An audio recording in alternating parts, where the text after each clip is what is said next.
नमस्कार, मी डॉक्टर संजय शिंदे, मूळव्याध तज्ञ.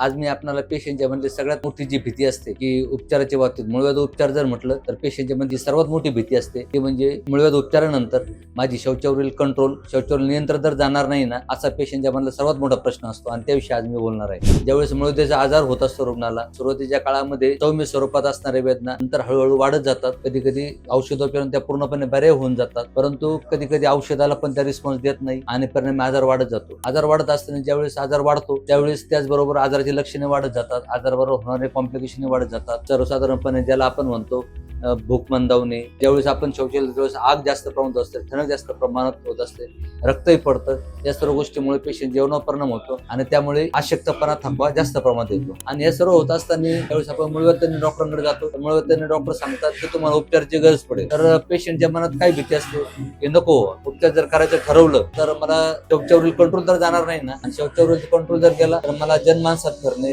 मित्रामध्ये करणे, बाहेर गावी जाणे किंवा घरामध्ये देखील मला त्या बाबतीत मला प्रॉब्लेम येऊ शकतात, असं पेशंटच्या मनात ती भीती असते. आणि पेशंट ती डॉक्टरांशिवाय इतरांजवळ बोलून दाखवत नाही. तर त्यासाठी आपण सर्वात महत्वाचं म्हणजे पेशंट मधली भीती जी आहे ती पेशंटने डॉक्टरांशी क्लिअर बोललं पाहिजे. अशाच नवीन माहितीसाठी आमच्या पेजला फॉलो करा. माहिती आवडल्यास नक्कीच शेअर करा. धन्यवाद.